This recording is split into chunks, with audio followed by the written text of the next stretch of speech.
स्वागत है आप सभी का एक बार फिर से अड्डा 24/7 आपके यूट्यूब प्लेटफॉर्म पे। और आज शुरू करते हैं आज की मोस्ट इंपॉर्टेंट न्यूज़। ओके चलो, 14/5 bank SSC UPSC railway state exam, जिस भी कॉम्पिटिटिव एग्जाम की आप तैयारी कर रहे हैं सबके लिए इंपॉर्टेंट रहने वाला। ओके आज का मोटिवेशनल कोड है, if you can dream it you can do it. देखो, हम लोग ना मिडिल क्लास फैमिली से आते हैं, और मिडिल क्लास फैमिली के जो लोग होते हैं ना, उनके सपने मेरे दोस्त उनके होते हैं, उनके प्रयास उनके होते हैं, और उन सपनों के लिए लड़ना भी उन्हीं को होता है। आपको बताने वाले तो बहुत आएंगे, लेकिन बताकर मेरे दोस्त हाथ पकड़कर आगे तक ले जाने वाले नहीं आएंगे। तो हम लोगों के सपनों के लिए ना मेहनत हम ही को करनी है। हम वो लोग हैं जिनका सपना क्या होता है कि एक अपना घर हो, एक अपनी गाड़ी हो। इससे ज़्यादा तो कोई सपना नहीं होता, इससे ज़्यादा कुछ नहीं होता। अपन इससे ज़्यादा सोचते भी नहीं है। फिर अपन सोचते हैं कि हाँ, जिसके बाद कुछ भी होता है या इसके दौरान भी कुछ भी होता है कि चलो ठीक है, शाम की चाय मेरे दोस्त परिवार के साथ हो जाए। यही तो अपना सपना होता है, और इसी के लिए हम लोग जीते हैं मेरे भाई। आप में से बताइए कौन सा ऐसा नहीं होगा, नहीं जीता होगा। सबका सपना नहीं, अरे यार शाम को बस नौकरी करके आए, अपने परिवार के साथ बैठ लें, एक अपना बढ़िया सा घर हो, एक बढ़िया सी गाड़ी हो। मेरे भाई ऐसा भी नहीं कि गाड़ी बहुत बड़ी बड़ी हो, हाँ बस एक होनी चाहिए, ऐसा होता है ना। तो इसी सपने के लिए ना अगर हम ही को लड़ना पड़ेगा, कोई हमें सपोर्ट करने नहीं आएगा। दिन रात एक कर दो, ये चंद सपने हैं, इन सपनों को पूरा करिए। अपने माता पिता के लिए कुछ करिए मेरे भाई, ठीक है। और सोचिए कि क्या उनको हम बेहतर दे सकते हैं। उन्होंने हमें जन्म दिया है, और उनके लिए सपने देखिए, ठीक है। लोग कहते हैं कि बहुत सारे लोग हैं मेरे दोस्त, अलग अलग तरीके की बातें करते हैं, ठीक है। बहुत अलग तरीके से आपको समझाते भी है। बस मेरा तो सिंपल सा इतना कहना है आपको कि समझिए सबका, सुनिए अपना मेरे भाई, मतलब सुनिए सबका मेरे भाई, और करिए अपने मन का, और उस डायरेक्शन में चलिए जिस डायरेक्शन से आपको बेहतर रिजल्ट मिलता है, ठीक है। प्रोडक्टिव डायरेक्शन, ऐसा डायरेक्शन जहां से आपको बहुत बढ़िया आउटपुट मिल रहा है, ठीक है। मेहनत करिए, मेहनत करिए। हम लोगों को मेहनत के अलावा और कुछ नहीं करना होता। बहुत नालायक हूँ मेरे भाई, बहुत नालायक हूँ, ठीक है। गुड मॉर्निंग, राधे राधे बच्चों। स्टार्ट करते हैं सेशन। बाकी आप लोग बैंक वहाँ पे ज्वाइन कर सकते हैं, Y168 कोड लगा सकते हैं, 80% डिस्काउंट है, ठीक है। इसके अलावा वॉरियर प्रो पे भी आप लोगों के लिए डबल वैलिडिटी है, 24 मंथ्स है, 80% डिस्काउंट है। Y168 आप कोड यूज कर सकते हैं, ओके। इसके अलावा टेस्ट ग्रुप पे भी मेरे भाई डिस्काउंट है, 199 का ये मिल रहा है, ओके। और कल जिन्होंने मिस कर दिया था 279 रुपीज का दे, आज कर ले सकते हैं, ओके। 199 का आपको पड़ेगा, Y168 आपको कोड यूज करना है।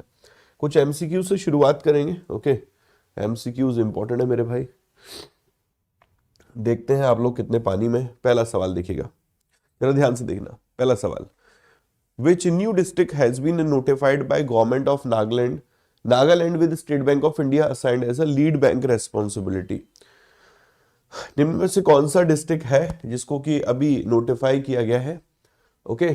गवर्नमेंट ऑफ नागालैंड के द्वारा न्यू डिस्ट्रिक्ट है जिसमें कि स्टेट बैंक ऑफ इंडिया को लीड बैंक की रेस्पॉन्सिबिलिटी दी गई है, लीड बैंक की रेस्पॉन्सिबिलिटी।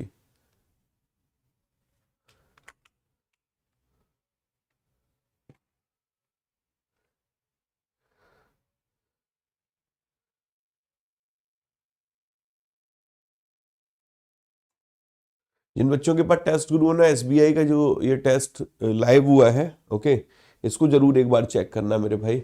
60 क्वेश्चन है, देखते हैं कितने नंबर तुम लोग बना पाओगे। और जितने नंबर बना पाओ ना मेरे भाई, उसके बाद कमेंट सेक्शन में मुझे आंसर करना, ठीक है। यहां पर आंसर बनेगा अपना ऑप्शन नंबर 4 मेरे दोस्त, मैलूरी मैलूरी मैलूरी। अगला सवाल देखना, who is the former deputy governor of RBI, जिसको कि स्टैंडिंग एक्सटर्नल एडवाइजरी कमेटी है, ओके, उसका मेंबर बनाया गया है। Universal bank small finance bank की एप्लीकेशन है उसको एवेल्युएट करने के लिए। एसबीआई का टेस्ट लाइव हो गया मेरे भाई। पहले ही सवाल है आप लोगों का यहां पर, केवाईसी रिलेटेड। और ये जो 60 क्वेश्चंस है ना, इन्हें देख के आपको मजा आने वाला है।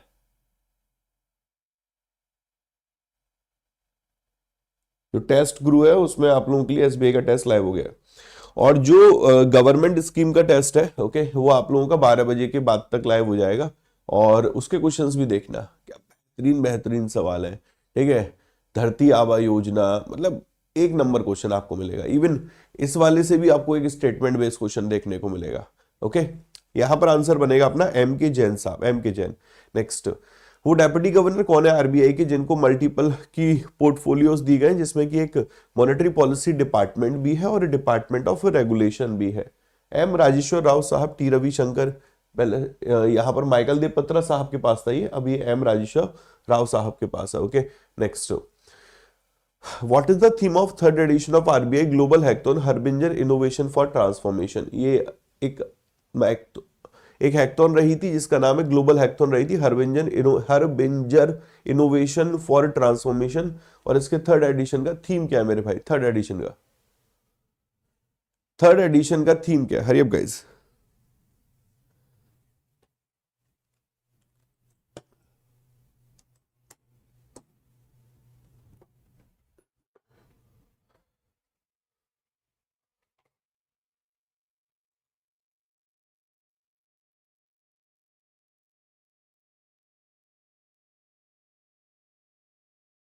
सर आशीर्वाद दो, आज इंटरव्यू है। ऑल द बेस्ट बेटा, आज का न्यूज़पेपर जरूर पढ़ के जाना। आज का न्यूज़पेपर वो पूछेंगे आज कौन सा न्यूज़पेपर पढ़ के आए। टेस्ट गुरु में क्वेश्चंस मंथली होते हैं क्या? एसबीआई और एसबीआई क्लर्क फोकस्ड है, इसमें आपको मंथ वाइज नहीं है, मॉक टेस्ट वाइज है मेरे भाई। ओके, यहाँ पर आंसर है आपका option number 2, zero financial fraud and being दिव्यांग फ्रेंडली। ओके, नेक्स्ट, अभी फाइनेंशियल स्टेबिलिटी रिपोर्ट इशू की थी, और ये हाफ ईयरली पब्लिकेशन रहता है। सवाल ये है कि कौन इसको इशू करता है, कौन इसको जारी करता है। ओके, हरबिंजर लेट हुई थी रोहन भाई, लेकिन उसका रिजल्ट आया था, तो वो न्यूज में बना हुआ था। ठीक है, तो वो इंटरव्यू का खेल सारा कॉन्फिडेंस का है, अपना कॉन्फिडेंस हाई रखना। ठीक है, और फाइनेंशियल अवेयरनेस, अब देखो इस टाइम पे काम आता है फाइनेंशियल अवेयरनेस। जो बच्चे इंटरव्यू देने जा रहे हैं आईबीपीएस पीओ का, अब उनको ये थोड़ी कहते हैं हम लोग की क्लासेस करो, इस टाइम जो नोट्स बनाए वो नोट्स से रिवीजन करो, वो नोट्स बहुत काम आते हैं। लेकिन तुम लोग नालायक को सुनते नहीं हो मेरे भाई। ठीक है, reserve bank of India. Next, RBI का स्केल बेस्ड रेगुलेशन के अनुसार निम्न में से कौन सी लेयर हाईएस्ट है एनबीएफसी के लिए? एग्जाम का सवाल है बेटा ये। ठीक है, ये आएगा, अगला वाला एग्जाम का सवाल है मेरे भाई, वो आएगा क्योंकि सेम सवाल पहले आ चुका है। एक दिन गवर्नमेंट स्कीम पे वीडियो लाओ, हाँ वो मेरे दिमाग में है, मेरे पास लिखा हुआ है। तुम लोग जो मैसेजेस करते हो उसमें ये प्रायोरिटी पर है, गवर्नमेंट स्कीम वाला मेरे भाई। ओके, बहुत बढ़िया। यहां पर आंसर है top layer NBFC. Okay, top layer NBFC, done. Next, which of the following company is categorized as the core investment company in the upper layer of NBFC? Recent का, ये वाला रिसेंट का मेरे भाई, रिसेंट का, अभी news में रहा था ये।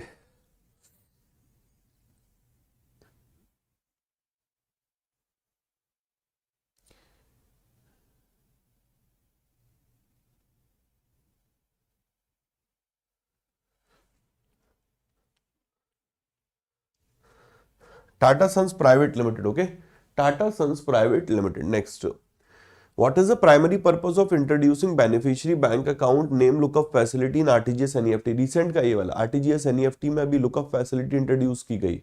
ओके, यूपीआई आईएमपीएस में तो पहले से थी। क्या मतलब है इसका, क्या पर्पस है मेरे भाई?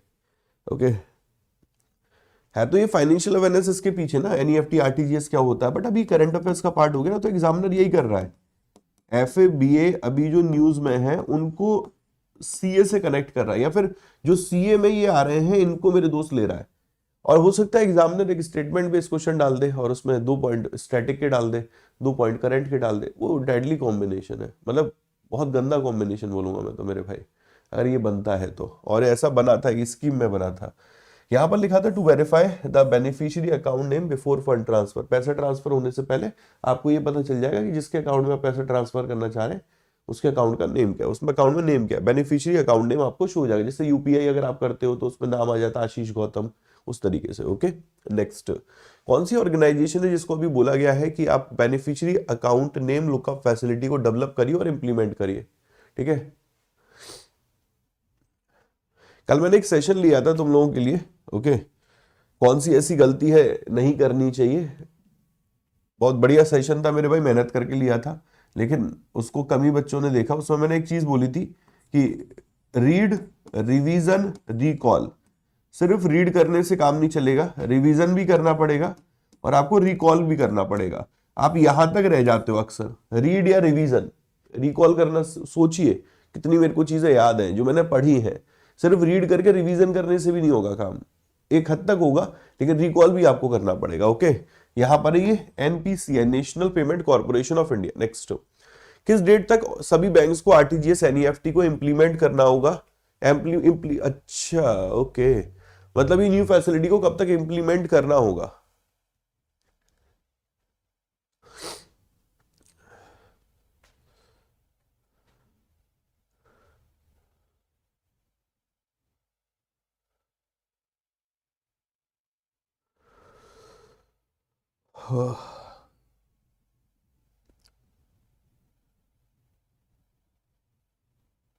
उस सेशन को देखा 6,800 बच्चों ने, मैंने कहा गजब।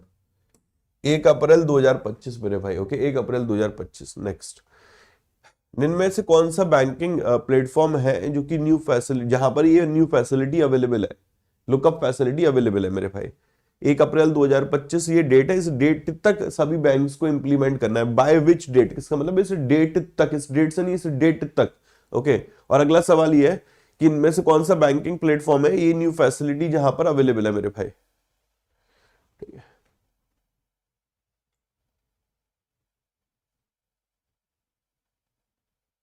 विनय भाई बना सकते हो बनाने को, लेकिन कोशिश करो इनिशियल डेज में बना लो, उसके बाद फिर थोड़ा थोड़ा थोड़ा थोड़ा करके समय बचाकर पीडीएफ से रिवीजन करना। फाइनेंशियल अवेयरनेस, बैंकिंग अवेयरनेस के नोट्स तो बनाओ, ओके।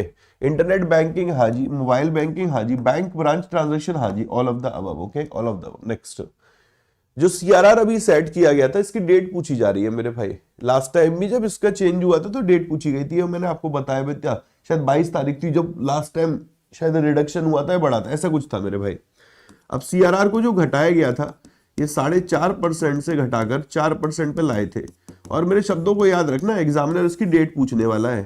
इसमें 50 बेसिस पॉइंट की कमी की गई थी, और 50 बेसिस में से 2 ट्रेंचेस में हुआ था ये 25 बेसिस पॉइंट, 25 बेसिस पॉइंट। ये 14 दिसंबर से लागू हुआ था, ये 28 दिसंबर से लागू हुआ था, ओके। यहीं पर क्या सवाल है, कितने बेसिस पॉइंट घटाया गया था? तो ये 50 बेसिस पॉइंट घटाया गया था और 4% पे ये आ गया था 28 दिसंबर से। टोटल रिडक्शन कितना देखने को मिला? टोटल रिडक्शन देखने को मिला तो 50 बेसिस पॉइंट का, 0.5% का, ओके। अगला सवाल देखना, जो सीआरआर में रिडक्शन देखने को मिला था, ये कितने ट्रेंचेस में इंप्लीमेंटेड है मेरे भाई? 2 ट्रेंचेस में, 2 किश्तों में, ओके। नेक्स्ट, लास्ट सवाल, फिर आज की न्यूज पे बढ़ेंगे हम लोग। सीआरआर इफेक्टिव कितना है? 14 दिसंबर से। अब देखो ये पूछ सकता है कि ये बताओ कि ये जो सीआरआर 4% हुआ था 4.5% से, इसमें 4.25% कब से इफेक्टिव था और 4% कब से इफेक्टिव था? 28 दिसंबर और ये वाला 14 दिसंबर, ओके। 14 दिसंबर मेरे भाई, क्लियर है? डन है कि नहीं? ये बढ़िया न्यूज। एग्जामिनर यहीं से क्वेश्चंस उठाएगा भाई, अगर जिनको ये आते हैं, हल्के क्वेश्चन है, कोई इतनी बड़ी हाई तौबा नहीं है। अगर इनमें भी दर्द है तो फिर दिक्कत है, ठीक है। अब जरा बढ़ते हैं। आज एक न्यूज बहुत बढ़िया, पहली न्यूज ही बढ़िया है यहाँ पर। पीएम सूर्यघर मुफ्त बिजली योजना जो है ना, इसको 1 साल कंप्लीट हो गया है। पहली चीज तो ये है कि पीएम ये सूर्यघर मुफ्त बिजली योजना है क्या, ये बड़ा इंपॉर्टेंट है मेरे भाई। आज के समय में सरकार आपसे कह रही है कि बिजली का बिल इतना क्यों देना, आप घर की छत पे सोलर पैनल लगवा लो और आराम से मेरे भाई बिजली का आनंद लीजिए। एक तरीके से एक बार का इन्वेस्टमेंट है, उसके बाद मुफ्त मुफ्त मुफ्त। सरकार यही तो कह रही है कि 1 टाइम इन्वेस्टमेंट है, और उस इन्वेस्टमेंट में भी ऐसा नहीं है कि आप ही को पैसा लगाना है, आप पैसा लगाइए, हम आपको सब्सिडी देंगे, ओके। और ये कह रहे हैं कि भैया आपको अगर पैसे की जरूरत है तो हम आपको कंसेशनल रेट पर, सस्ती दर पर ऋण भी उपलब्ध करा रहे हैं इस योजना के तहत। और इसी योजना को यहाँ पर मेरे भाई 1 साल कंप्लीट हो गया है, ओके। पीएम सूर्यघर मुफ्त बिजली योजना। तो पीएम सूर्यघर मुफ्त बिजली योजना को 1 साल, इसकी फर्स्ट एनिवर्सरी मनाई गई थी मेरे भाई, लॉन्च की 13 फरवरी को। इसका पर्पस क्या है? 1 करोड़ जो हाउस होल्ड है उनको पावर करना, aim to power 1 crore household by March 2027। ये डेट जरूर याद रखना, ओके। ये डेट ही एग्जामिनर पूछेगा भाई, या तो ये पूछ लेगा कि इसमें टारगेट कितना है, तो एम है यहाँ पर 1 करोड़ परिवारों को मार्च 2027 तक बिजली पहुंचाना। Scheme has already benefited 8.46 lakh, और 1 साल में, वैसे टारगेट है 1 करोड़ का, और 1 साल में हम लोगों ने 8.46 लाख को यहां पर लाभ पहुंचाया है, ओके। 1 करोड़ घरों को बिजली देने का लक्ष्य है, उसके साथ योजना के पहले ही 8.46 लाखों को लोग मिल चुका है, ओके। अब जरा इसके बारे में कुछ स्टैटिक फैक्ट पढ़ लेते। स्टैटिक मतलब कि जो जो चीजें अभी तक इसमें अनाउंस हुई थी, कब स्कीम लॉन्च हुई थी और क्या क्या चीजें इसमें है, ओके। आप अपने घर में लगवा दो। हाँ बेटा, थोड़ी फुर्सत मिले तो सही, फुर्सत ही नहीं मिलती है कुछ सोचने के लिए। 13 फरवरी 2024, okay, prime minister Narendra Modi ji ने अनाउंस किया कि हम रूफटॉप सोलर स्कीम लॉन्च कर रहे हैं। ओके, पीएम सूर्य घर मुफ्त बिजली योजना के तहत फॉर फ्री इलेक्ट्रिसिटी। इस प्रोजेक्ट में इन्वेस्टमेंट किया जा रहा है 75,000 से ज्यादा, मतलब 75,000 करोड़ से ज्यादा का टोटल इन्वेस्टमेंट इसमें किया जा रहा है, और 1 करोड़ परिवारों को यहाँ पर कवर किया जाएगा, जिसके तहत कहा जा रहा है up to 300 unit of free electricity every month. आपको ये कह रहे हैं ऑन एन एवरेज हम देखें तो घर परिवार में 300 यूनिट का ही कंजम्पशन देखने को मिलता है। सरकार तो एवरेज निकाल रही है ना, आपके घर में हो सकता है ज्यादा कंजम्पशन देखने को मिल रहा है, तो कह रहे हैं कि इतने तक तो यहाँ पर फ्री में यहाँ पर आराम से बढ़िया तरीके से मौज लेंगे हम लोग, है ना। 1 करोड़, ये वाली लाइन जरूर याद रखना, 1 करोड़ वाली और 75,000 करोड़ वाली। नेक्स्ट, अब इसमें सरकार सब्सिडी कितनी दे रही है? सब्सिडी तो सरकार कह रही है, सेंट्रल गवर्नमेंट कह रही है कि हम अप फ्रंट 40% आपको सब्सिडी देंगे, जो रूफटॉप सोलर इक्विपमेंट के इंस्टॉलेशन की कॉस्ट है और उसके परचेज की जो कॉस्ट आ रही है, ओके, उसका 40% हम आपको यहां पर छूट देंगे, सब्सिडी देंगे एज ए डीबीटी। मतलब अभी पहले ही है कि आप एक बार इन्वेस्टमेंट कर लो, आप पैसे खर्च कर लो, और उसमें से इतने पैसे आपके वापस आ जाएंगे डायरेक्ट बेनिफिट ट्रांसफर के माध्यम से, डीबीटी के माध्यम से। Okay, done.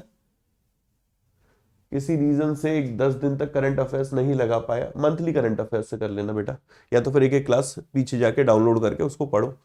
Ministry of new and renewable energy है, इसने क्या किया है, आरईसी है, इसको ओवरऑल प्रोग्राम इंप्लीमेंटेशन एजेंसी के तौर पे नामित किया है। ये एग्जामिनर पूछता है कि फलानी फलानी योजना मेरे भाई, जैसे कि अटल पेंशन योजना, इसके बारे में पूछा गया था, अटल पेंशन योजना के एडमिनिस्ट्रेशन का काम कौन कर रहा है?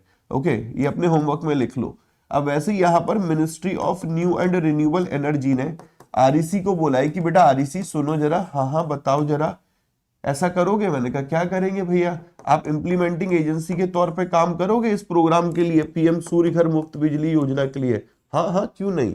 बात समझ में आ रही बेटा? एक क्वेश्चन एग्जामिनर यहां से ये पूछ सकता है। अगला, अब ये ना सब्सिडी का क्राइटेरिया है कि कितने किलोवाट का आप लगवा रहे हैं सिस्टम, उस हिसाब से आपको सब्सिडी मिल रही है। ओके, तो ये कह रहे हैं कि 30,000 रुपए पर kilowatt up to 2 kilowatt. Okay, 18,000 रुपए पर kilowatt for additional capacity up to 3 kilowatt. भाई 2 किलोवाट तक 30,000, 30,000, 60,000, और उसके ऊपर 3 तक मेरे भाई 18,000, तो टोटल अप टू 3 किलोवाट 78,000 की सब्सिडी सरकार यहां पर दे रही है। Okay, total subsidy for system larger than 3 kilowatt capped at 78,000। अब इससे ऊपर का सिस्टम है 3 किलोवाट सबका, सरकार फिर भी मैक्सिमम 78,000 ही सब्सिडी दे रही है, मैक्सिमम 78,000। तो यह लिखा हुआ है एवरेज मंथली इलेक्ट्रिसिटी कंजप्शन अगर 0 से 150 यूनिट तक है तो आपके लिए जो सूटेबल है वो है 1 से 2 किलोवाट का आप लगवा सकते हैं। सरकार आपको मैक्सिमम यहां पर 60,000 की सब्सिडी दे देगी, 1 किलोवाट पे 30,000, 2 किलोवाट पे 60,000। और अगर 150 से 300 का अगर आपके यहां पर यूनिट का कंजम्पशन है तो आप 2 से 3 किलोवाट का लगवाइए, 3 किलोवाट तक तो भाई 3 यहां पर 78,000 पड़ेगा। ओके, 2 तक तो 60,000 है, उसके ऊपर एडिशनल पे 18,000 की सब्सिडी है। मोर देन 300 है, अब 3 किलोवाट का आपको लगवाना है, और 78,000 मैक्सिमम सरकार यहां पर सब्सिडी दे रही है, तो कैप लगा दिया, 78,000 से ज्यादा की सब्सिडी नहीं है, 78,000 मैक्सिमम सब्सिडी है। ओके, 78,000 मैक्सिमम सब्सिडी है। क्लियर हो रहा है?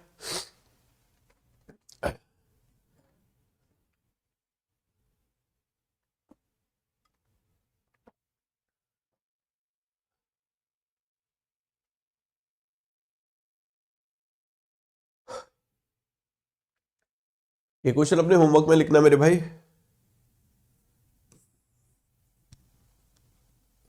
Who is the minister new and renewable energy ministry? अगर नहीं पता है ना तो यूट्यूब पे सर्च करना, कैबिनेट मिनिस्टर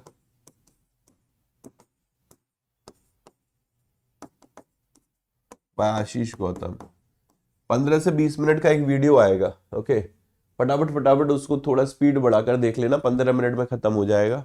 ओके, और इस वीडियो को देख लेना। इसके बाद मैंने एक 15 मिनट का एमसीक्यू का सेशन और किया है, तो उसमें सारे का मिनिस्टर बताया मैंने, cabinet minister, minister of state independent charge, उनकी कॉन्स्टिट्यूएंसी क्या है, उनका निर्वाचन क्षेत्र क्या है, राज्यसभा सांसद है, लोकसभा सांसद है। तो जाकर इस बार इस सेशन को जरूर एक बार देख लेना मेरे भाई। ओके, नेक्स्ट, अब एक बैंक है, इस बैंक के ऊपर ना आरबीआई ने रेस्ट्रिक्शन लगा दी है। रेस्ट्रिक्शन क्या लगा दी वो समझते हैं। न्यू इंडिया कोऑपरेटिव बैंक है, इसको ये फ्रेश लोन ऑफर नहीं कर सकता है, डिपॉजिट जो पैसा आपका जमा है उसको विड्रॉ नहीं किया जा सकता है। तो आरबीआई ने न्यू इंडिया जो कोऑपरेटिव बैंक है उसके ऊपर कुछ रेस्ट्रिक्शन लगाई है, ठीक है, फॉर ग्रांटिंग और रिन्यूइंग लोन। ओके, आप लोन रिन्यू नहीं कर सकते, लोन दे नहीं सकते हैं, फ्रेश डिपॉजिट एक्सेप्ट नहीं कर सकते, यानी कस्टमर से पैसा नहीं ले सकते हैं आप, इन्वेस्टमेंट नहीं कर सकते, disbursing any payment for its liabilities, जो आपकी लायबिलिटीज हैं उसके अगेंस्ट में आपको जो पेमेंट करना है वो नहीं कर सकते हैं। ओके, किसी भी प्रकार की प्रॉपर्टी को आप सेल नहीं कर सकते हैं। तो सुपरवाइजरी कंसर्न के चलते यहाँ पर ये रेस्ट्रिक्शन लगाई गई। ओके, ये कहते हैं कि ये जो रेस्ट्रिक्शन है ये 6 महीने तक यहाँ पर बनी रहेंगी और 13 फरवरी से, अब देखो ऐसा होगा 6 महीने तक तो रेस्ट्रिक्शन है ही, अब फरवरी में हम लोग बैठे हैं और फरवरी से लगा लो मार्च, अप्रैल, मई, जून, जुलाई, अगस्त, आगे तक ये रेस्ट्रिक्शन जाने वाली है। तो ये 6 महीने से हो सकता है आगे रिन्यू भी हो जाए, और नई रिन्यू होती हो सकता है उससे पहले मेरे दोस्त इनको माफी मिल जाए। ओके, तो इस तरीके की न्यूज पे थोड़ा ध्यान देना होगा हम लोगों को। ओके, एक सवाल और याद रखना कि एक बैंक है, ओके, उस बैंक में जब आप अपना पैसा डिपॉजिट करते हो तो इस डिपॉजिट पे इंश्योरेंस देता है DICGC, deposit insurance credit guarantee corporation. Okay, deposit insurance credit guarantee corporation which is a subsidiary of reserve bank of India, जो आपकी आरबीआई की मेरे भाई सब्सिडरी है। अब सवाल बहुत सिंपल सा है कि आरबीआई की सब्सिडरी DICGC मैक्सिमम डिपॉजिट पर कितने तक का इंश्योरेंस देता है।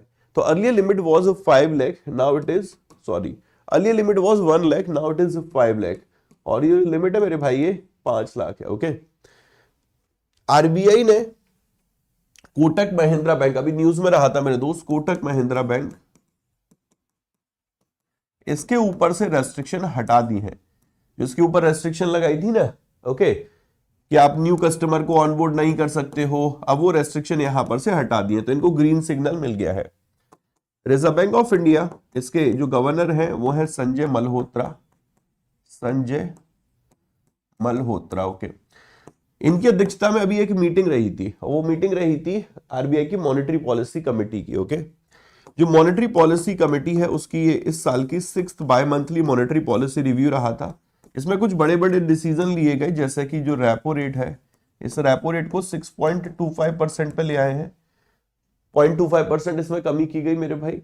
अब रेपो रेट का कम होने का मतलब है जो एसडीएफ रेट है ये भी आपका कम हो गया 6.00%।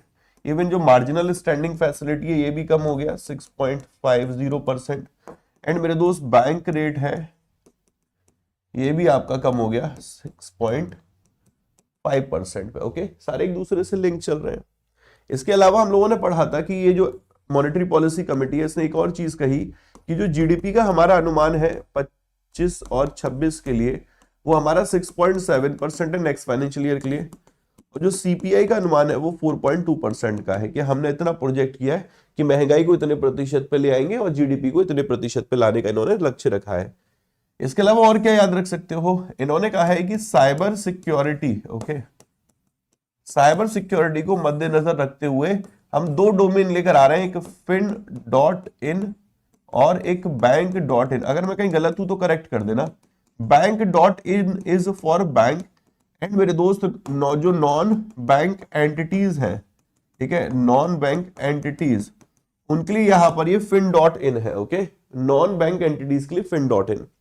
अब ये जो fin.in bank.in है इसके लिए रजिस्ट्रार के तौर पे कौन काम करेगा, रजिस्ट्रार के तौर पे तो एक इंस्टीट्यूट है IDRBT। ओके, वो यहां पर रजिस्ट्रार के तौर पे काम होगा। ओके, और रजिस्ट्रेशन कब से शुरू हो जाएगा, तो ये यहां पर शुरू हो जाएगा इसका 1 अप्रैल 2025 से। ओके, 1 अप्रैल 2025 से। All clear?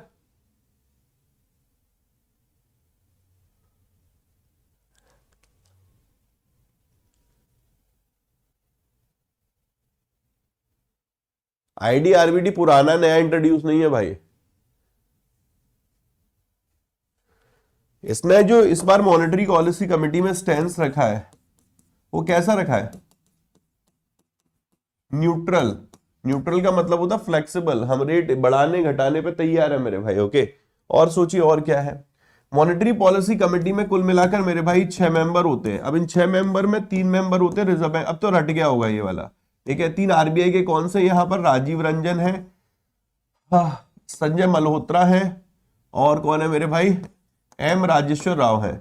यहाँ पर राम सिंह है, सौगत भट्टाचार्य है, और एक और है यार, कैसे भूल गया मैं, सौगत भट्टाचार्य, राम सिंह, जरा टाइप करेंगे, एक राम सिंह, एक सौगत भट्टाचार्य, एक और नाम है, एक और नाम कौन सा है। ये यहाँ पर जो गवर्नमेंट ऑफ इंडिया के 3 मेंबर है, इनका जो टेन्योर है वो 4 साल का, 4 ईयर का। जो मॉनेटरी पॉलिसी कमेटी की मीटिंग होती है 1 साल में, उनके लिए बोला गया है एटलीस्ट 4 मीटिंग तो निर्धारित है मेरे भाई, एटलीस्ट आपको 4 बार तो मिलना है। ये मॉनेटरी पॉलिसी कमेटी जो रिव्यू करती है, ओके, वो यहाँ पर 6 बार करती है, बाय मंथली करती है, लेकिन इसकी जो मीटिंग होती है एटलीस्ट वो यहाँ पर 4 निर्धारित है। ये शब्द याद रखना, at least, as per RBI website मेरे भाई वहां शब्द लिखा गया 4 at least, okay done. Nagesh Kumar है, सौगत भट्टाचार्य है, अच्छा नागेश कुमार है, ठीक है। और क्या याद रख सकते हैं, आरबीआई की बात कर लेते हैं मेरे भाई। तो हमारे देश में जो प्रिंटिंग प्रेस है टोटल मिलाकर 4 है, मैसूर, साल्वोनी, देवास और नासिक। अब मैसूर और साल्वोनी जो है वो रिजर्व बैंक ऑफ इंडिया की, देवास और नासिक गवर्नमेंट ऑफ इंडिया की है। टोटल 4 प्रिंटिंग प्रेस है, मैसूर, साल्वोनी, देवास, नासिक। अब जो आरबीआई की प्रिंटिंग प्रेस है ये आती है भारतीय रिजर्व बैंक नोट मुद्रण प्राइवेट लिमिटेड के अंतर्गत, ओके। जो गवर्नमेंट ऑफ इंडिया की प्रिंटिंग प्रेस है ये आती है एसपीएमसीआईएल के अंतर्गत, security printing minting corporation of India limited, security printing minting corporation of India limited, okay. RBI की 5 सब्सिडरी में से एक सब्सिडरी ये भी है, भारतीय रिजर्व बैंक नोट मुद्रण प्राइवेट लिमिटेड। अभी हाल फिलहाल एक नई न्यूज आई थी कि 50 रुपए का जो नोट है, ओके, नोट, वो संजय मल्होत्रा जी के साइन के साथ इशू किया जा रहा है, ओके। अब संजय मल्होत्रा जी के साइन के साथ इशू किया जा रहा है, इसका मतलब पुराने वाले नोट बेकार हो जाएंगे? नहीं, वो भी लीगल टेंडर बने रहेंगे, ओके। कल मैंने एक सवाल आप लोगों से पूछा था यहां पर कि ये सारे नोट है, 2000 का नोट है मेरे भाई, ठीक है, 2000 का नोट, 500 का नोट। आपको कसम होगी, प्लीज नोटबुक मत खोल के देखना, आप वैसे भी आज मेरे दोस्त आप लोग मोहब्बत डे मनाएंगे, तो आपको आपकी मोहब्बत की कसम है अगर आप नोटबुक खोल के देखें मेरे भाई, ठीक है। कलर, ओके, मोटिव और मेरे दोस्त डायमेंशन, ये 3 चीजें थी ना, colour, motive, dimension, okay, colour, motive, dimension. अब इसका डायमेंशन कैसे याद किया था हम लोगों ने, 66 × 166, यही तो था, 66 में 166 लगा दो। अब यहां तक 50 रुपए तक नोट तक सभी के सभी का साइज जो है वो 66 ही है। इसका साइज था 66 × 150, किसका मेरे भाई, 500 का। फिर हम लोगों ने यहां पर 4 कम किया था, 66 × 146 मेरे भाई। फिर यहां पर 100 पे किया था 66 × 142। फिर उसका 7 कम किया था 66 × 135। उसके बाद मेरे भाई 6 कम किया था 63 × 129, 63 × 123, ऐसे ही था। अगर कहीं गड़बड़ हो तो करेक्ट कर देना मेरे भाई, ठीक है। वैसे तो गड़बड़ होनी नहीं चाहिए, ओके। अगर कहीं गड़बड़ हो तो मेरे को करेक्ट कर देना, क्योंकि एग्जैक्ट तो मुझे भी याद नहीं है, मैं भी ऐसे जो इसी तरीके से सेट कर रखा है। अब पेपर में जीए में इतना कम टाइम नहीं होता कि अपन ये ना सेट कर पाए। यहां तक करेक्ट है?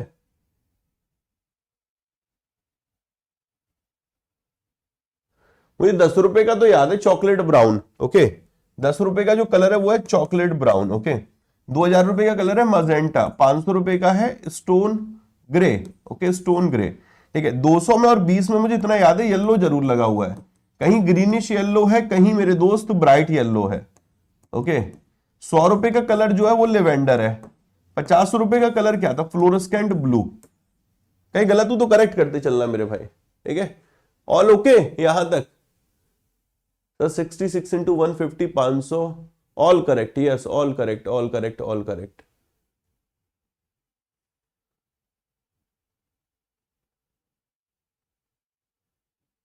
नहीं बता देना भाई, मेरे को याद नहीं है, मैं भी बस जितना याद कर पा रहा हूं उतना लिख रहा हूं। 10 रुपए के पीछे क्या छपा हुआ था सर? 10 रुपए में कोणार्क सन टेम्पल घुमा रहे हैं, है ना, कोणार्क सन टेम्पल। 2000 के पीछे क्या बना हुआ था मेरे भाई? मंगलयान, ओके। 500 के पीछे क्या है? रेड फोर्ट, ठीक है। अब कहीं पर रथ के साथ हम्पी है, कहीं पर मेरे भाई रानी की बाव है, ऐसा ही कुछ था ना। अब 1 2 3, ये तुम 4 ये ढूंढ के बताना। और 2020 का कौन सा येलो किसका है, ग्रीनिश येलो किसका है? ब्राइट येलो किसका, यहां तक बताना। ओके,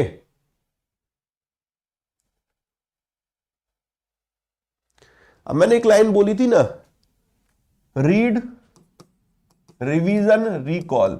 तो कल हमने रीड किया, कल हम लोगों ने रिवीजन भी किया, क्या कल हम लोगों ने रिकॉल किया। जब हमने रिकॉल किया तब हमें पता चला कि हम कहां स्टैंड करते हैं। अभी तक बार बार मैं यही बोलता हूं, रीड करो, रिवीजन करो, रीड करो। अब इस पे भी फोकस करेंगे, रिकॉल करने पे। मैं देखो आपको प्रैक्टिकल एग्जांपल बता रहा हूं। रीड किया, यस सर, कल हम लोग पढ़े, ठीक है, पहले भी पढ़े हम लोग। कल हमने रिवीजन भी किया, फिर भी हमें कितना याद रहा। मैं बता रहा हूं हकीकत, मुझे जो एज इट इज याद है वो इतना याद है अभी, ठीक है, बिल्कुल, जहां पर मैं गलती नहीं कर रहा हूं, ठीक है। और रिकॉल की बात कर ले, रिकॉल करने पे हमें पता चला हम कहां पर दिक्कत में आ रहे हैं, और जहां दिक्कत में आ रहे हैं वहां पर दोबारा से पढ़ना है, ठीक है। आगे बढ़ते हैं बेटा। अब वियतनाम को हम लोग पैसे दे रहे हैं, हल्के फुल्के नहीं दे रहे, भारी भरकम पैसे हम लोग यहाँ पर वियतनाम को दे रहे हैं। ओके, एग्रीमेंट तो पहले ही हो गया था इसके लिए, लेकिन एग्जिम बैंक के थ्रू हम यहाँ पर पैसे दे रहे हैं उसको। ओके, तो एक्सपोर्ट इंपोर्ट बैंक, हमारे देश में 5 ऑल इंडिया फाइनेंशियल इंस्टीट्यूशन है, उनमें से एक all India financial institution export import bank भी है। अब इस एक्सपोर्ट इंपोर्ट बैंक ने 300 मिलियन यूएस डॉलर का क्रेडिट दिया है वियतनाम को, किस चीज के लिए, बोट और पेट्रोल वेसल के लिए। ओके, तो ये कहता है कि जो बोट्स है, पेट्रोल वेसल है, उनके लिए यहां पर पैसा दिया। इतने तक की बात खत्म हो गई है, और इस न्यूज में बाकी सारी बातें हैं। Export import bank of India line of credit provide करेगा। लाइन ऑफ क्रेडिट का मतलब क्या होता है, सिंपल भाषा में ये है कि मैं तुमको 10 चॉकलेट दूंगा, बट एक बार में चॉकलेट नहीं दे रहा मेरे भाई। मैं तुमको 10 टेडी दूंगा, बट एक बार में टेडी नहीं दे रहा मेरे भाई, ठीक है। समझ रहे हो, समझ रहे हो, ठीक है। वैसे ही तो आज तुम लोग मोहब्बत डे मनाओगे मेरे दोस्त, जो सिंगल है उनको लोड लेना नहीं है, जो मेरे भाई वो बाकी लोग हैं उन लोगों को समझना है यहाँ पर कि कैसे व्यवस्था की जाए पैसे की, फिर कैसे यहाँ पर घुमाया जाए, कैसे इधर उधर जाया जाए, उनके लिए टेंशन वाला दिन होगा आज का, ठीक है। अपन मेरे भाई, अपन तो शादीशुदा, तो अपन को तो लोड लेने की जरूरत नहीं, जो सिंगल है उनको लोड देने की, अपन तो साइड हो गए मेरे भाई, ठीक है। तो यहाँ पर याद रखना, ये चॉकलेट टेडी आज हिसाब किताब बराबर रखना। हाँ, ऐसा ना हो कि मेरे भाई कल तुम कहोगे सर ठुकरा के मेरा प्यार इंतकाम वाला कौन सा गाना है, कि कल से तुम लोग मेरे भाई व्यूअरशिप बढ़ जाए। मुझे ऐसा लग रहा है कल 15 तारीख से कुछ ना कुछ तो थोड़े बहुत तो बच्चे बढ़ जाएंगे। नहीं सर, फिर से सरकारी नौकरी की तैयारी करनी है सर, फिर से कुछ पाना है सर, फिर से कुछ करना है ना। ऐसा होता नहीं होना मेरे भाई, वाला गाना इसीलिए तो बना है मेरे दोस्त की, तुम लोगों के अंदर आग लगनी चाहिए, ठीक है। सुबह करंट अफेयर्स पढ़ो, स्किप मत करो।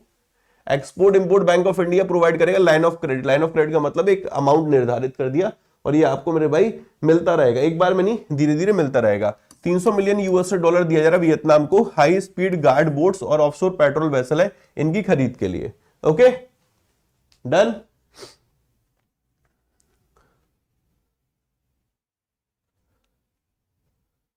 बैंकिंग से सीधा यूपीएससी। अब ये देखो, एक्सपोर्ट इंपोर्ट बैंक ने एग्रीमेंट किया था 31 जुलाई को, पैसा अब मिला जाके 31 जुलाई को एग्रीमेंट हो गया था 180 मिलियन का, 180 मिलियन यूएस डॉलर का।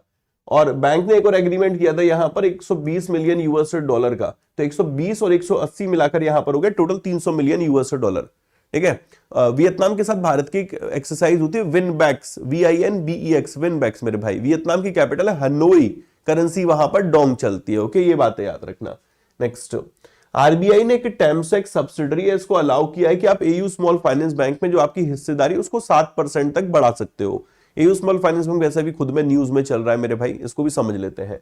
तो रिजर्व बैंक ऑफ इंडिया ने अभी अप्रूवल दी है Julia Julia Julia Julia investment, okay, एक यूनिट है टेम्सेक होल्डिंग की, और इसको बोला है कि भैया जी आप अपनी हिस्सेदारी एयू स्मॉल फाइनेंस बैंक में 7% तक बढ़ा सकते हो। जूलिया ने मेरे भाई कितना लिया स्टेक, 7% स्टेक लिया।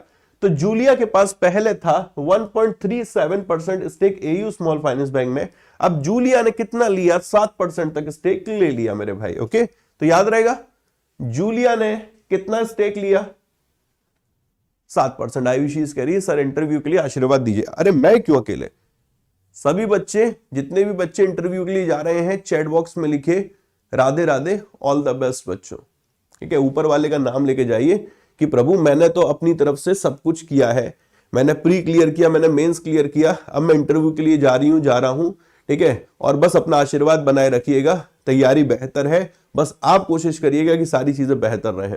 समझ रहे हैं ना मेरे भाई, ऊपर वाले का आशीर्वाद लेके जाइए। सभी लोग बच्चे जरा चैट बॉक्स में लिखिए all the best, all the best to all लिखिए। देखो कैसे नहीं मजा आएगा, साथ में मिलकर मेहनत करेंगे कैसे रंग नहीं लाएगी। We all are family. एक बार लिखिए जरा, कल को आपका इंटरव्यू होगा तब और बच्चे सपोर्ट करेंगे। ऑल द बेस्ट सिस्टर, बहुत बढ़िया। सारथी कर चुके, फिर से करना पड़ेगा नहीं। जो नए वाले में चीजें चेंजेस हुई हैं उनको देख लो, पीडीएफ टू पीडीएफ में ला लो। मैंने चैप्टर्स के टाइटल भी चेंज कर दिए। देखो कितने सारे बच्चे आपको ऑल द बेस्ट बोल रहे हैं। आपको मेरा आशीर्वाद चाहिए था, यहां पर सभी लोग आपके साथ खड़े हुए। देखो संगठन में शक्ति होती है मेरे भाई, तो मैं हमेशा बोलता हूं जोड़ के चलिए। All the best, all the best, all the best, all the best, all the best, all the best, all the best. Be positive, बढ़िया होगा। आपने तैयारी करी, बढ़िया होगा भाई। आप लोग टैलेंटेड हो, मेंस क्रैक करके बैठे हो, ठीक है। सारा कॉन्फिडेंस का खेल है। अब आज जिनका भी इंटरव्यू है प्रभु बढ़िया करने वाले हैं, बस मेरे साथ इंटरव्यू जरूर शेयर करिएगा अपना, ओके। ये मेरा व्हाट्सएप नंबर है मेरे भाई 8126580408। कॉलिंग नंबर भी है, व्हाट्सएप नंबर भी है। जब आपका इंटरव्यू हो जाए तो इस पर मेरे को जरूर अपनी डिटेल्स शेयर करिएगा, और मैं आपको पर्सनली कॉल भी करूंगा जानने के लिए कि क्या आपका एक्सपीरियंस रहा, किस तरीके से उन्होंने चीजें पूछी थी, जिससे कि मैं और आगे बच्चों को मदद कर पाऊं। ओके, आगे बढ़ते हैं। ये कहते हैं कि जो फॉरेन पोर्टफोलियो इन्वेस्टर है, विदेशी निवेशक है, उनकी हिस्सेदारी इस बैंक में 39.35% है। Okay fine. सितंबर में बैंक ने एक एप्लीकेशन सबमिट कर दी थी आरबीआई के पास। किस चीज के लिए? ये कह रहे थे कि हमें यूनिवर्सल बैंक का लाइसेंस चाहिए। Okay, AU small finance bank ने अपने ऑपरेशन 2017 में शुरू कर दिए थे। ये सारी बातें हम इसको थोड़ा समझ लेते हैं और बढ़िया तरीके से, ठीक है। देखो स्मॉल फाइनेंस बैंक, हमारे देश में 11 स्मॉल फाइनेंस बैंक है। कितने स्मॉल फाइनेंस बैंक है मेरे भाई? 11। अब 11 स्मॉल फाइनेंस बैंक में जो फर्स्ट स्मॉल फाइनेंस बैंक है वो है capital small finance bank. Okay, एक स्मॉल फाइनेंस बैंक ओपन करने के लिए मिनिमम कैपिटल रिक्वायरमेंट है 200 करोड़ की। जो ये स्मॉल फाइनेंस बैंक है, क्या ये डिपॉजिट एक्सेप्ट करता है? आंसर बनता है यस। क्या ये लोन प्रोवाइड करता है? आंसर बनता है यस। ओके, क्या स्मॉल फाइनेंस बैंक के लिए capital adequacy ratio, capital to risk weighted asset ratio maintain करना मैंडेटरी है? हाँ जी, 15%। ओके, क्या इनके लिए प्रायोरिटी सेक्टर लैंडिंग टारगेट भी है, पीएसएल टारगेट भी है? हाँ जी, 75%। ओके, क्या इनके लिए मेरे भाई एफडीआई की लिमिट उतनी है जितनी प्राइवेट बैंक पे लागू होती है? हाँ जी, 74%। क्या ये मेरे दोस्त बीसी के तौर पे काम करता है? No. Payment bank can be a BC, business correspondent of another bank, but it can not be a BC. ये बिजनेस करस्पॉन्डेंट के तौर पे काम नहीं करता। ओके, लेटेस्ट जो बैंक था वो यूनिटी स्मॉल फाइनेंस बैंक बना था, 12वां बैंक बना था, लेकिन अब एक घट गया है, तो ये 11 बैंक रहेगा। एक कैसे घट गया? क्योंकि ये जो ऊपर लिखा है एयू स्मॉल फाइनेंस बैंक, इसमें एक बैंक का मर्जर हो गया है फिनकेयर स्मॉल फाइनेंस बैंक का। और जब से फिनकेयर स्मॉल फाइनेंस बैंक का मर्जर हुआ है तब से हमारे यहां पर कितने बैंक हो गए? 11 बैंक हो गए। ओके, और क्या सोच सकते हैं? क्या स्मॉल फाइनेंस बैंक को सीआरआर मेंटेन करना होता है? आंसर है यस मेरे भाई। क्या इनको एसएलआर स्टैच्यूटरी लिक्विडिटी मेंटेन करना होता है रेशियो? हाँ जी यस। अभी स्मॉल फाइनेंस बैंक के लिए एक नया अपडेशन आया था, रिजर्व बैंक ऑफ इंडिया ने इसको अलाउ किया है कि आप pre sanction credit line on UPI offer कर सकते हो। Okay, pre sanction credit line on UPI आप ऑफर कर सकते हो, ये अभी इसको अलाउ किया गया है। और इसके अलावा और क्या याद रख सकते हैं? और सोचो सोचो सोचो। एक अगर पेमेंट बैंक को स्मॉल फाइनेंस बैंक बनना है तो उसके लिए 5 साल का एक्सपीरियंस की नीड है। ओके, ये वाला पॉइंट याद रख सकते हो।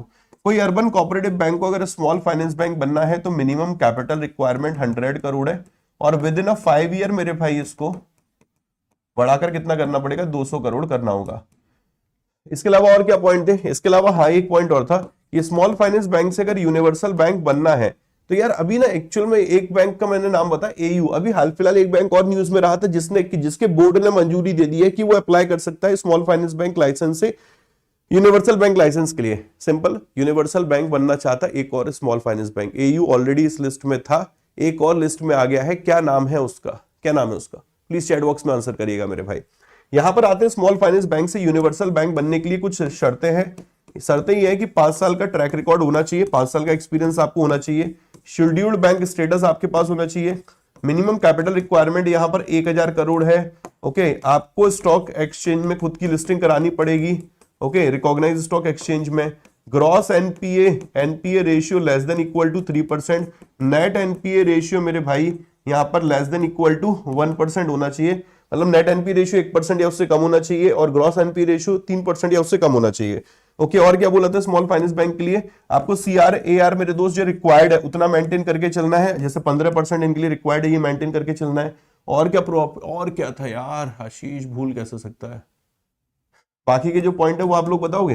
कुछ प्रॉफिट रिलेटेड था ना, कुछ प्रॉफिट रिलेटेड था, ये वाले पॉइंट तो मुझे भी याद है। रीड, रिवीजन, रिकॉल, जब रिकॉल किया पता चला कहां गड़बड़ हो रही है। स्टॉक एक्सचेंज में लिस्टेड होना चाहिए।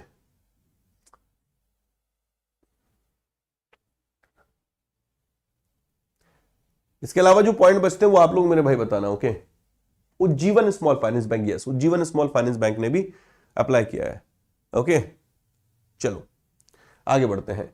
एशिया की रिचेस्ट फैमिली की बात करते हैं। रिचेस्ट फैमिली, यहां पर रिचेस्ट पर्सन, रिचेस्ट फैमिली की बात हो रही है। इंडियंस ने डोमिनेट किया है, टॉप 20 में 20 है, मतलब टॉप 20 में 6 है। ये ब्लूमबर्ग का इंडेक्स आया है, तो एक इंडियन फैमिली है जिसने टॉप किया है, 6 अदर है जो कि इस ब्लूमबर्ग लिस्ट में टॉप 20 रिचेस्ट फैमिली में शुमार किए गए। ओके, तो अंबानी फैमिली जो है, इन्होंने अपना बिजनेस शुरू किया था, धीरूभाई अंबानी साहब, और इन्होंने इस लिस्ट को टॉप किया है। ब्लूमबर्ग ने इस लिस्ट को रिलीज किया था। फैमिली की जो कंबाइंड वेल्थ है वो 90.5 बिलियन $, लगभग 7.85 lakh crore. Combined wealth is 90.5 billion $। इससे बढ़िया ऐसे समझ में आएगा। ओके, टॉप पर यहां पर देख सकते हैं कौन है, रिलायंस है, फिर उसके बाद थाईलैंड है, फिर इंडोनेशिया, फिर इंडिया, फिर यहां पर हांगकांग। अभी और बढ़िया दिखाऊंगा, पहले इसको देखो। सर आज वैलेंटाइन डे, आखिरी मिनट्स में कुछ टिप्स दे दो। आज इन्वेस्टमेंट कर ले अपने भविष्य पे, नहीं तो कल किसी और के भविष्य पे इन्वेस्टमेंट जब होगा तो उसमें नौकर की तरीके से काम करना पड़ेगा। ठीक है, आज अपने भविष्य के लिए बेहतर तरीके से प्रयास कर ले मेरे भाई।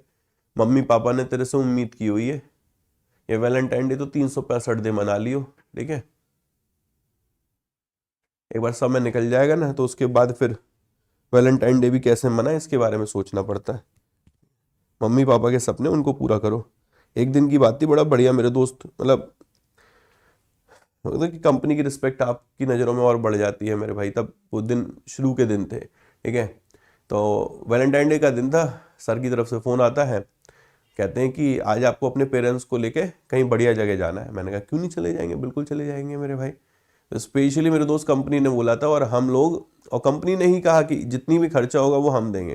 तो आगरा में एक 5 स्टार होटल है मेरे भाई, तो वहाँ पर मैं गया, पापा को लेके, मम्मी को लेके मेरे भाई, भाई को लेके, दोस्त को लेके। मैंने कहा चलो ठीक है, जाते क्या दिक्कत आ रही है मेरे भाई। ठीक है, ऐसी चीज़ें करो ना जिससे माता पिता खुश हों। अरे उनको लग रहा है कि आज, वो तो बढ़िया, शुक्र मनाइए कि आज फ्राइडे है, कहीं आज संडे होता ना, और संडे वाले दिन वैलेंटाइन डे पड़ गया होता तो आज एक्स्ट्रा क्लासेस लग गई होती तुम लोगों की। तो जाइए मेरे दोस्त, मम्मी पापा के साथ जाइएगा ना, क्या दिक्कत आ रही है, जाइए, आज मत रोको।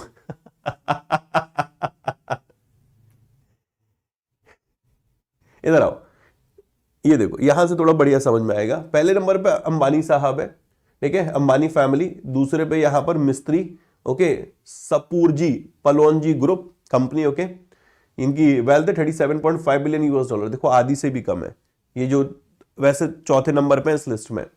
ये 7वें नंबर पे है ओपी जिंदल 28.1 बिलियन की वेल्थ के साथ। ओके, बिरला, आदित्य बिरला ग्रुप 23 के साथ ये 9वें नंबर पे है, और बजाज ग्रुप 20.1 बिलियन $, के साथ मेरे भाई 13वें नंबर पे है। 18वें नंबर पे हिंदुजा ग्रुप है 15.2 बिलियन के साथ। तो 1 2 3 4 5 और ये 6 हो गए मेरे भाई। ओके, और टॉप पर आप देख सकते हैं, टॉप पर कौन है वो क्लियर होगा। थाईलैंड का जो चेराव नॉन्ट परिवार है वो दूसरे स्थान पर है, चेराव नॉन्ट फैमिली 42.6 बिलियन। ये चेराव नॉन्ट फैमिली जो है ये दूसरे नंबर पे यहां पर आए 42.6 बिलियन $, के साथ। इसके अलावा इंडोनेशिया का जो हार्टोनो फैमिली है, ठीक है, ये 42.2 बिलियन $, के साथ यहां पर तीसरे नंबर पर है। चौथे पे अपने भारतीय आ गए थे मेरे भाई। ओके, मिस्त्री फैमिली यहां पर चौथे नंबर पे है। फिर 5वें नंबर पे ये कॉक फैमिली है मेरे भाई, ठीक है, ये हांगकांग का कॉक परिवार, ये यहां पर 5वें नंबर पे है। तो ओवरऑल टॉप 5 कौन है, टॉप 20 में इंडिया की फैमिली कौन सी है, आई होप क्लियर होगा बेटा। नेक्स्ट देखना, ग्लोबल डिफेंस फर्म है साब। साब कौन नहीं जानता साब के बारे में। ठीक है, Saab sign an MoU with HAL for laser warning system. तो लेजर वार्निंग सिस्टम की ऐसे वेपन, लेजर वेपन है, उनसे भी हमें कहीं ना कहीं प्रोटेक्शन की नीड होती है, तो ये they are the laser warning system, इसलिए यह समझौता किया गया। सिंपल शब्दों में एचएएल को तकनीक ट्रांसफर की जा रही है। तो साब यहां पर ये समझौता किया, leading defence and security company है जिसने एचएएल हिंदुस्तान एरोनॉटिकल्स लिमिटेड के साथ समझौता किया है लेजर वार्निंग सिस्टम के लिए। ओके, और इसका नाम क्या है, electronic warfare land laser warning system 310 LWS 310। एक यार न्यूज मुझे याद तो आ रही है बट मैं एक बार कंफर्म कर लूं, यहां पर इसका नाम क्या है, साब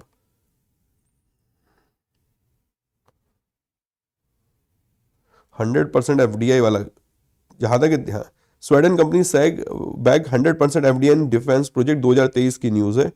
यस यस यस यस साहब, ये कंफर्म है। जरा समझना, डिफेंस में 100% एफडीआई। Okay, 100% FDI. देखो है क्या कि एक लिमिट तक तो ऑटोमेटिक रूट है, उसके बाद आपको सरकार से अप्रूवल लेनी होती है।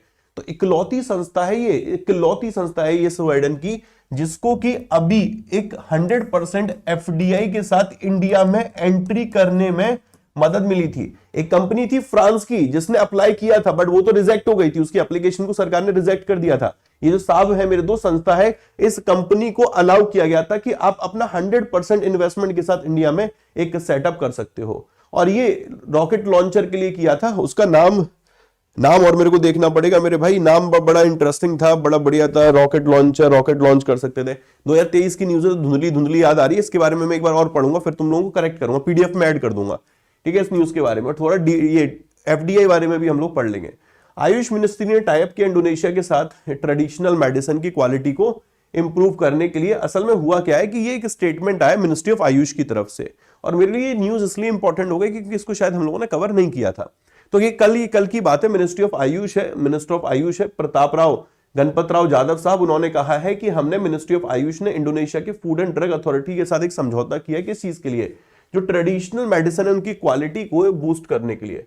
ओके, ट्रेडिशनल मेडिसिन की क्वालिटी को बूस्ट करने के लिए, जो क्वालिटी ऑफ मेडिसिन है, ट्रेडिशनल मेडिसिन है, उसकी क्वालिटी को बूस्ट करने के लिए समझौता किया। तो आप ऐसे याद रख सकते हो कि भारत ने इंडोनेशिया के साथ एक एमओयू, एक एग्रीमेंट कर रखा है ट्रेडिशनल मेडिसिन की क्वालिटी को इंप्रूव करने के लिए। ये जो एमओयू हुआ था आयुष मिनिस्ट्री का, मतलब इसको इस तरीके से समझ लो, ये न्यूज एक तरीके से 25 जनवरी की है, ठीक है। न्यूज तो वैसे तो फरवरी की न्यूज है ये, जब गणपत राव साहब की तरफ से स्टेटमेंट आया, बट ये एमओयू 25 को हो गया था, जब इंडोनेशिया के प्रेसिडेंट भारत में विजिट पे आए थे। प्रबोवो सुबियांतो साहब रिपब्लिक डे परेड के दौरान चीफ गेस्ट रहे थे। उस दौरान इंडोनेशिया के प्रेसिडेंट साहब और प्राइम मिनिस्टर ऑफ इंडिया, इन दोनों ने एमओयू एक्सचेंज किया था, यानी काफी एमओयू किए थे, उनमें से एक एमओयू, एक एग्रीमेंट ये भी रहा था। टीसीएस ने फिनलैंड के यूपीएम के साथ एक समझौता किया है, कह रहे हैं कि तुम्हारा जो आईटी है उसको हम लोग ना ट्रांसफॉर्म करेंगे। ये तमाम के साथ समझौते कर रहा है, एक के साथ समझौते नहीं कर रहा, तमाम के साथ कर रहा है। आई थिंक अभी रिसेंटली इसने ओमान के साथ भी कोलैबोरेशन किया है, भूटान के साथ भी कोलैबोरेशन किया है, अब यहां पर इसने फिनलैंड के साथ कोलैबोरेशन किया, टाटा कंसल्टेंसी सर्विसेज ने। तो टीसीएस इसने अभी कहा है कि हम आपका आईटी ट्रांसफॉर्मेशन करने जा रहे हैं। यूपीएम का एक ग्लोबल कंपनी है। ओके, यहां पर ये कहते हैं कि जो टीसीएस कह रहा है कि मैं अपना जो AI powered autonomous enterprise platform है इग्नियो टीएम, इसको यहां पर डिप्लॉय करूंगा आपकी जो ऑपरेशनल एफिशिएंसी है उसको इंप्रूव करने के लिए। तो पहले पैराग्राफ में न्यूज कंप्लीट होती है, उसके साथ इस लाइन को और याद रख लेना कि किस तरीके से ये आईटी ट्रांसफॉर्मेशन करने जा रहा है। तो अपना कौन सा सिस्टम ये यहां पर डिप्लॉय करेगा, तो एक प्लेटफॉर्म है इग्नियो टीएम, इसको डिप्लॉय करेगा। जीका और उत्तराखंड के बीच में एग्रीमेंट हुआ है, किस चीज के लिए, ये कहते हैं कि हॉर्टिकल्चर डेवलपमेंट प्रमोशन जो है, हॉर्टिकल्चर डेवलपमेंट के क्षेत्र में जीका सपोर्ट करेगा। जब जीका न्यूज में आता है तो मेरे दिमाग में सिर्फ इतना आता है कि ये पैसा देगा, एक लोन अमाउंट देगा, बट इस न्यूज को जब मैं पढ़ रहा था तो उसमें लोन अमाउंट मेरे को देखने को नहीं मिला था मेरे भाई। ओके, तो अभी के लिए सिर्फ इतना याद रखेंगे, जापान इंटरनेशनल कोऑपरेशन एजेंसी और डिपार्टमेंट ऑफ एआईयू के हैं उत्तराखंड सरकार, ये लाइन याद रखो। Zika, Japan international cooperation agency और उत्तराखंड के बीच में एक समझौता हुआ है। समझौता क्यों हुआ है, तो ये लाइन याद रखना, यहां से हॉर्टिकल्चर डेवलपमेंट प्रमोशन प्रोजेक्ट है उसमें सपोर्ट करेगा। ये जो प्रोजेक्ट यहां पर आपको दिख रहा है Uttarakhand integrated horticulture development promotion project है, इसमें यहां पर ये मदद करने जा रहा है। ओके, एक बुक है, इसका नाम है the new icon Savarkar and the fact, Arun Shourie के द्वारा इस किताब को लिखा गया। अरुण शौरी। बुक वगैरह के तो स्क्रीनशॉट ले लिया करो मेरे भाई। नहीं जीका सिंचियन, बेटा जीका ने पैसे नहीं दिए इस वाली न्यूज में, या जहां से मैंने सुबह सुबह इस बुक को मेरे उस न्यूज़पेपर से लिया है उसमें अमाउंट नहीं था। मैंने 3-4 जगह देखा था, मुझे अमाउंट नहीं मिला था, तो एक बार थोड़ा समय निकाल कर देखूंगा, क्या पता पुराने लोन है उसको ही कंटिन्यू कर रहे हैं, उसी में कुछ अमाउंट ऐड कर रहे हैं, बट अमाउंट कहीं मेंशन नहीं था। The new icon Savarkar and the fact, Arun Shourie. Okay, वैसे आप कहोगे सर ये न्यूज का कोई आधार बनता है, बट यार I am RCB fan, okay, और आरसीबी फैन होने के नाते इस न्यूज को कवर करना बनता है। और being a faculty, last year जो एग्जाम में क्वेश्चन आया था वो आईपीएल से आया था, तो मेरे दोस्त और इंपॉर्टेंट बनता है। ओके, अभी शायद सीएसके के कप्तान आपको पता है कि नहीं पता, बट सीएसके के कप्तान के बारे में पूछा गया था सवाल, और उन्होंने 5 ऑप्शन दिए थे, ये बताइए निम्न में से कौन से ऐसे हैं जो इस वाली टीम से बिलोंग करते हैं या इस वाली टीम से नहीं बिलोंग करते हैं। कुछ ऐसा करके मेरे दोस्त क्वेश्चन पूछा था। ऋतुराज गायकवाड़, ओके, उनसे रिलेटेड एक क्वेश्चन था। तो यहां पर हो सकता है रजत पट्टीदार पूछ लें कि ये आईपीएल की किस टीम से बिलोंग करते हैं। 5 ऑप्शन दे दें, उसमें से ऑड वन एलिमिनेट करना हो या राइट वन मैच करना हो। ओके, तो आपको ये याद रखना होगा। तो पट्टीदार is a new RCB captain, तो रजत पट्टीदार को रॉयल चैलेंजर बैंगलोर का कप्तान चुना गया है। ओके, इंडियन प्लेयर्स में विराट कोहली और पट्टीदार इसी को रिटेन किया गया था, इन्हीं को मेरे भाई। तो विराट कोहली तो कप्तानी क्या ही लेगा मेरे भाई, उसको तो जरूरत ही नहीं है विराट भाई को, तो रजत पट्टीदार को यहाँ कप्तान बनाया गया। इस न्यूज को इस तरीके से याद रखना, आईपीएल से क्वेश्चन हर साल एग्जाम में आ रहे हैं और वो कुछ ना कुछ इंटरेस्टिंग दे रहा है। ओके, नेक्स्ट शोले ठाकुर, ठीक है, तो शोले के अख्तर को बोल दिया शोले पार्ट 2 करिए, तुम क्रिकेट विकेट मत खेलो। आईसीसी ने बैन लगा दिया है। फर्स्ट वीमेन है क्रिकेटर है जिनको की करप्शन चार्जेस की वजह से गिल्टी पाए गए, मतलब करप्शन चार्जेस जिनके ऊपर लगे, भ्रष्टाचार के आरोप में दोषी पाई गई है। ये बांग्लादेश की शोले है ये। ओके, सोले अख्तर, क्या नाम है, Sohli Akhtar. Sohli Akhtar first women cricketer है, पहली महिला क्रिकेटर है जिनके ऊपर आईसीसी ने प्रतिबंध लगाया करप्शन चार्जेस के चलते मेरे भाई।